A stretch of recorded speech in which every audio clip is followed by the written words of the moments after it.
ha venido una semana de primicias? Levante la mano. ¡Wow! Un montón de personas. Bueno, aquí está en la pantalla, del 8 al 11, es jueves, viernes, sábado y domingo. El jueves hacemos lo siguiente: tú plasmas en alguna hoja, en alguna computadora, en alguna forma, los sueños y la visión que tú tienes para lo que quieres ver que se logre en tu vida en el 2026.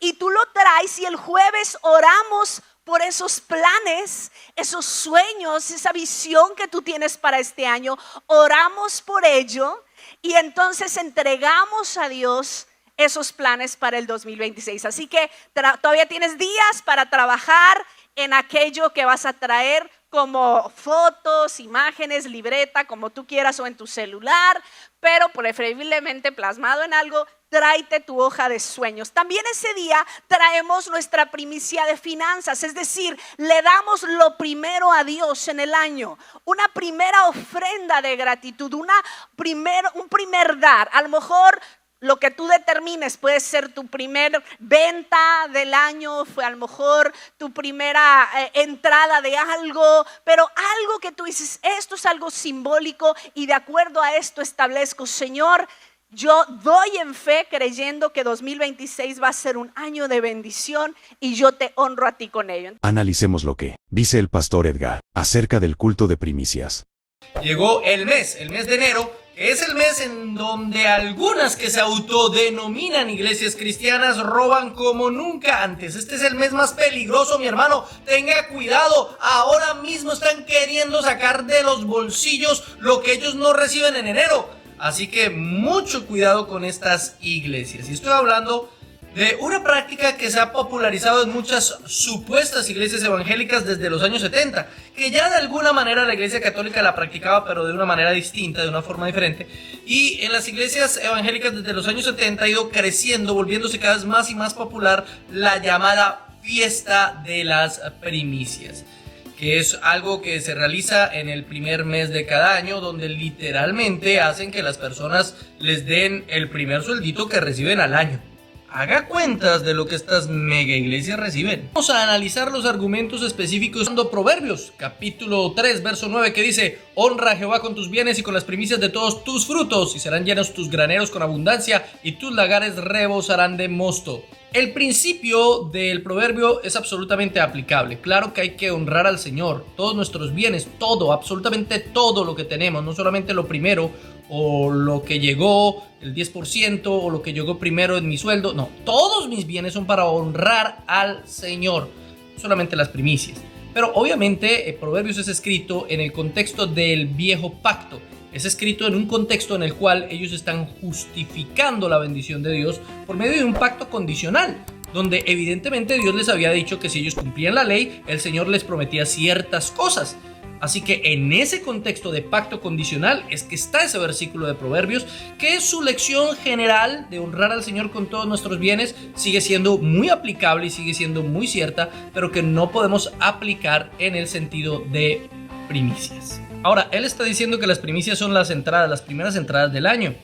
Y podemos justificarlo en Éxodo. Proverbios 22-29. No demorarás la primicia de tu cosecha ni de tu lagar. Me darás el primogénito de tus hijos. Lo mismo harás con el del buey y de tu oveja.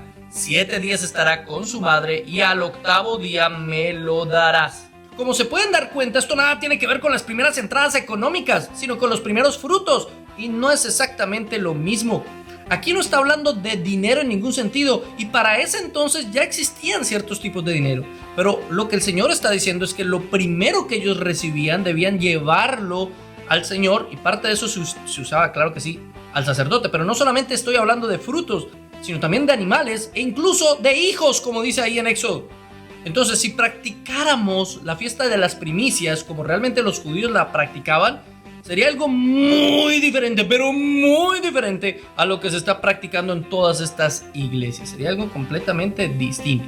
En primer lugar, no solamente no sería dinero, sino que serían frutos. Pero si yo no siembro nada, entonces ¿cómo las primicias van a ser frutos? Yo lo que siembro es trabajo y recojo plata, así que las primicias tienen que ser dinero. No, mis hermanos, no podría ser así. Simplemente usted no debería dar primicia. Así que estamos hablando de cosas absolutamente distintas. Ahora, si la practicáramos, tendría que ser, en primer lugar, según Números 28-26, en el comienzo de la fiesta de las semanas. Y la fiesta de las semanas es entre mayo y junio de nuestro calendario gregoriano, no en enero. Además, tendríamos que dar ganado, como lo dice Éxodo 22, 23 y Deuteronomio 26. Y tendríamos que consagrar a nuestros primogénitos, nuestros primeros hijos, al servicio del Señor, como dice en Éxodo y en Números, en estos versículos. Y una parte de esas primicias sería para el sostenimiento de los sacerdotes y los levitas, como dice en Deuteronomio en este versículo. Sin embargo, recuerden ustedes que hoy en día ya no tenemos sacerdotes ni levitas. Esos que dicen que no, es que los sacerdotes son los pastores cumplen el papel de sacerdotes. No, los pastores no cumplen ningún papel de sacerdote. El sacerdote era el que mediaba entre el pueblo y Dios. Nuestro sacerdote es Cristo, Él es el sumo sacerdote y nos permite a nosotros ejercer el sacerdocio porque ahora tenemos entrada directa por medio de los méritos de Cristo ante el Padre. Por eso Primera de Pedro y Apocalipsis 1 nos dice que nosotros somos reyes y sacerdotes. Así que en ese sentido las primicias serían para todos nosotros que tenemos ese ministerio sacerdotal, el sacerdocio universal de los santos. Además, Levítico 23 dice que deberíamos llevar una gavilla, ¿cierto? Una espiga al sacerdote para que la mesa. Y pues yo no veo eso en las fiestas de primicias de las iglesias evangélicas, aunque no faltará el que lo haga. Y finalmente, según Levítico 23, se debería sacrificar un cordero. Pero entonces usted me dice, no debemos sacrificar corderos porque ya Jesucristo fue sacrificado. Exacto. Qué bueno que por fin entiendes. Efectivamente que esto es algo que tiene que ser para siempre. Un mandamiento perpetuo porque es de Jehová. Que las fiestas son del Señor, ¿sí? Pero eso no implica que la debamos practicar tal como el Israel étnico la practicó. Para nada. Eso lo único que implica es que la fiesta en sí misma es un tipo y sombra de algo que no termina y es la obra de Jesucristo. Mire, Colosenses capítulo 2, verso 16. Por tanto, nadie os juzgue en comida o en bebida o en cuanto a días de fiesta, luna nueva o días de reposo, todo lo cual es sombra de lo que ha de venir, pero el cuerpo es de Cristo. Una sombra es solamente la imagen proyectada de un objeto, pero la sombra no es el objeto. Las fiestas, dice Colosenses, eran sombras de lo que había de venir. ¿Y qué era lo que había de venir? Pues Cristo y su obra redentora. Así que todas las fiestas del Antiguo Testamento eran sombra de Cristo y se cumplen a perpetuidad en Cristo. Por eso son fiestas perpetuas. Les doy un ejemplo. Levítico 23:14. No comerán pan ni grano tostado nuevo hasta el mismo día en que traigan esta ofrenda a su Dios. Este será un estatuto perpetuo para todos tus descendientes donde quiera que habiten. ¿Se da cuenta que el estatuto perpetuo incluía no comer pan ni grano tostado nuevo? Pero en las fiestas de las primicias de las iglesias no hablan eso, ¿no? Eso sí no lo recuerdan. Todo esto no es sino un tipo. En ese mismo texto se está narrada la Pascua, pero ¿por qué nosotros no celebramos la Pascua? Pues porque nuestra Pascua es Cristo. Cristo ya se sacrificó por nuestros pecados. La Pascua no era más que una sombra del sacrificio de Cristo. Al morir Cristo ya no celebramos la Pascua, porque la Pascua cumplió con su propósito. Lo mismo pasa con la fiesta de los panes sin levadura. ¿Por qué no celebramos la fiesta de los panes sin levadura? Porque el pan sin levadura tipificaba a Cristo. Era la sombra de Cristo. Cristo sin pecado levantándose de entre los muertos. Entonces, si celebráramos la fiesta de las primicias, tendríamos que celebrar Pentecostés, la fiesta de las trompetas, la fiesta de los tabernáculos. Pero la mayoría de las iglesias solamente celebran la de las primicias, ¿no? Ya sabemos, eso es lo que les conviene, seamos honestos. Es por eso que la celebran. Pero la verdad es que la fiesta de las primicias simplemente nos habla de Cristo. Primera a los Corintios, capítulo 15, verso 20. Mas ahora Cristo ha resucitado de los muertos, primicias de los que durmieron es hecho. Y en el 23 afirma, pero cada uno en su debido orden, Cristo las primicias, luego los que son de Cristo en su venida. La perpetuidad de la fiesta de las primicias se cumple en Cristo, porque Él fue el primer fruto. Él fue el primero en resucitar y nosotros resucitaremos al creer en Cristo. Algún día todos resucitaremos, los que creemos en Cristo. resucitaremos para vida eterna. Él es solamente la primicia. La fiesta de las primicias nos hablaba de la resurrección de Cristo. En ese mismo sentido, Santiago usa el término. Santiago 1:18. Él, de su voluntad, nos hizo nacer por la palabra de verdad para que seamos primicias de sus criaturas. Lo que Santiago está diciendo es que ellos, como judíos cristianos, son la primicia de una gran cosecha que vendría después. Lo están tomando tipológicamente, no literalmente. No hay una sola evidencia en el Nuevo Testamento de que los hermanos primeros cristianos celebraran la fiesta de las primicias. Después de que desaparece el templo, nadie va a celebrar fiesta de primicias de nada, porque ya no habían sacerdotes ni levitas a quienes mantener. Pero no siendo suficiente con eso, Guille le agrega sus propios detalles a la fiesta de las primicias.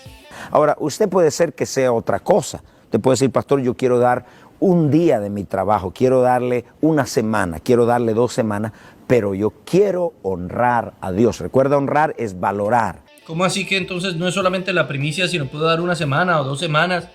O sea, él está diciendo, si para usted es muy difícil dar el primer sueldito del mes, pues dé el sueldito de 1 semana. O dé el sueldito de 2 semanas. O sea, usted está como negociando la primicia.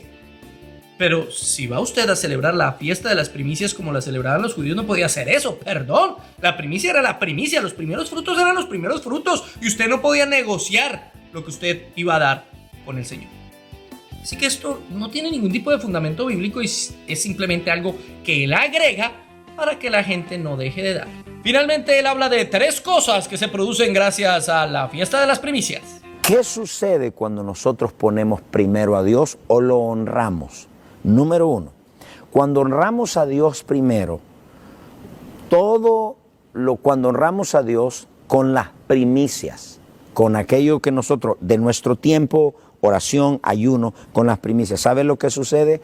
3 cosas suceden. Número 1, todo lo que nos queda de esas finanzas el resto de año, el tiempo, dinero, todo, Dios lo santifica. 2, Dios lo multiplica. Es decir, como le dimos la prioridad, Dios va a multiplicar el resto del año, el martes, los días, el tiempo, la energía, el dinero, Dios lo va a extender, lo va a multiplicar. Porque las primicias tienen poder redentivo. Sí, cómo no. Eso que se los crea su tía. Según él, lo que nos queda después de dar las primicias es santificado porque dimos las primicias.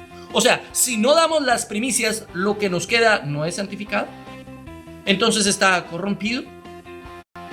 ¿Qué acaso las cosas que tenemos no son santificadas simplemente por nuestra fe en Jesucristo? O sea, que tenemos que pagar el que nuestras cosas sean santificadas.